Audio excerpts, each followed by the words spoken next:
Dateline, Friday, October 1. Thousands of Nigerians defied all the odds to be here. Not even the early morning rain could stop them from trooping to the Eagle Square in Nigeria's capital, Abuja. It's the country's 50th independence anniversary, and they've turned up to witness the making of history, or maybe the start of a new beginning for Africa's most populous country. The parade didn't disappoint. It was a class act, and much to the delight of the crowd who in appreciation waved the national flag. This colorful display tells the many ups and downs that Nigeria has gone through. Another one demonstrates its unity, and others simply showcase the country's rich cultural heritage. Even children came to play. Their practiced footsteps remind many adults about days gone by. Their generation will almost certainly see the next 50 years, and they will be the ones to tell the story of what Nigeria is today. There were lots of military parades and display.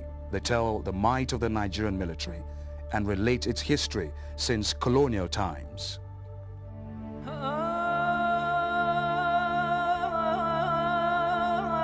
Then this happened.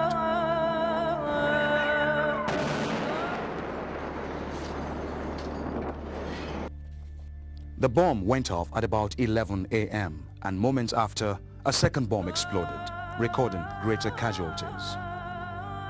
Abuja, Nigeria's capital city, had come under heavy bombing. The Jubilee celebration is marred and the country's image is up in smoke. By the time the thick smoke was cleared, 12 persons who had come to salute the nation had been killed. So, who bombed Abuja? The answer to this question is what the Nigerian security services are searching for in the midst of tiny threads of clues and a mixture of political maneuvers. The clues: 5 days before the bombing, an armed group, the Movement for the Emancipation of the Niger Delta, aka MEND, issued a threat to that effect through its armed force online spokesperson, Jomo Gbomo. In that mail, Jomo Gbomo warned the Nigerian government that its group was going to strike, and thus advised citizens to steer clear of parking lots and trash bins near the venue of the independence ceremony. An hour to the attack, another email was sent out from the same server and IP address, announcing that MEND has successfully planted explosives close to the parade ground.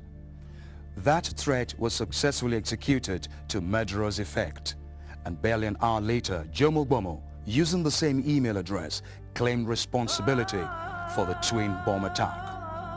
Based on these mails, Henry Oka, an alleged leader and founder of MEND, is arrested in South Africa.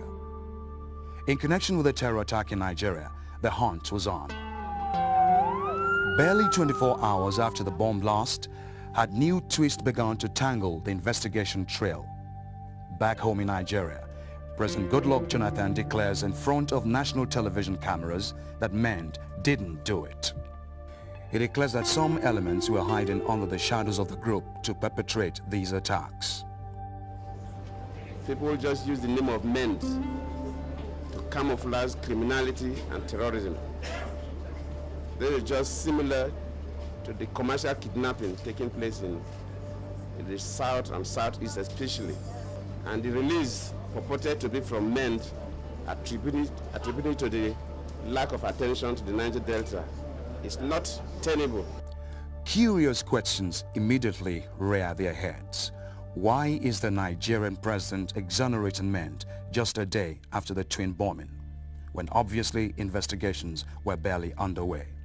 Furthermore, while the Nigerian government was busy exonerating MEND, Jomo Gbomo, MEND's faceless spokesman, issued another email blaming the casualties of the bombings on the government. Jomo Gbomo said the reason MEND had issued repeated warnings was to eliminate the element of surprise. Could Jomo Gbomo be a decoy, as the president's statement seems to suggest? The president could be right in the context that MEND had reportedly disarmed and had embraced government's amnesty since October 2009. But the president may just be wrong. In October 2009, MEND conditionally declared a unilateral ceasefire.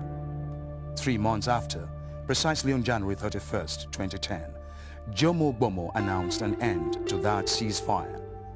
According to Jomo Bomo, in an email to numerous media organizations, all companies related to the oil industry should prepare for an all-out onslaught. Nothing will be spared. Even Henry Oka corroborated men's return to the trenches. There are still thousands and thousands of people who are in there, who are prepared to fight this minute. Thousands of people who are prepared to continue fighting now. Thousands who are not even prepared to give the dialogue a chance. When that threat was executed, MEND had announced its return. People like us have been saying right from last year when the president announced the amnesty offer that the way they are going about it, the amnesty committee that was set up, is wrong. And if something is wrong, then you cannot have a right result. The process of amnesty was wrong. You don't bring people out of creek, give them, take guns from them, and tell them you will do certain things and don't do those things. And we're now in March, almost 6 months into the laying down of arms. You bring out a Tompolo, you bring out a Boilov, a Teketom. There are many Niger Delta men that are angry. There are many Niger Delta. Look at NNPC. You have the structure of NNPC from number 1 to number 15. They are not from Niger Delta. And then you expect that people from Niger Delta will not be angry. What happened here today in Delta State, in front of Government House, shows very critically that there is something fundamentally and critically and dangerously wrong with the way they're handling the amnesty issue, with the way they're handling the Niger Delta issue. Justice must be done. This is a clear reflection of the failure of their amnesty program, that the federal government must act fast, because it is one thing to bring people from the creeks, and it's another thing to take out the total program of the amnesty. What has that those who are completely dissatisfied with what has happened are now the one put up this high caliber bomb shot that we have received here today. It's regrettable, it's most unfortunate, particularly against the background of the fact that shortly after the second shot, that virtually everybody disappeared from the venue. We would have thought that this thing should have continued, because the crisis of Niger Delta is getting seemingly intractable. Unregrettable for Nigeria that we are finding ourselves. In March 2010, MEND struck again. This time, it was in reaction to statements credited to Governor of Delta State, Dr. Emmanuel Uduaghan, when he said MEND was a mere media creation. MEND, however, turned out to be real. All it took for the group to re-announce itself was to detonate a couple of bombs to disrupt a summit of South-South leaders in Warri.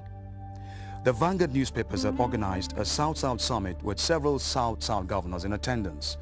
It was a gathering that included Dr. Uduaghan of Delta State, Adams Oshiomhole, Edo State, and Timipre Silva, Bayelsa State, as well as traditional rulers and numerous South-South political leaders and leaders of thought.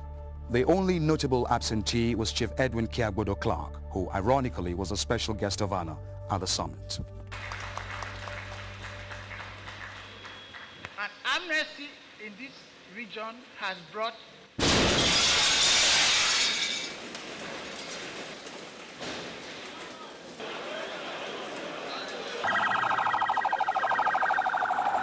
MEND is back.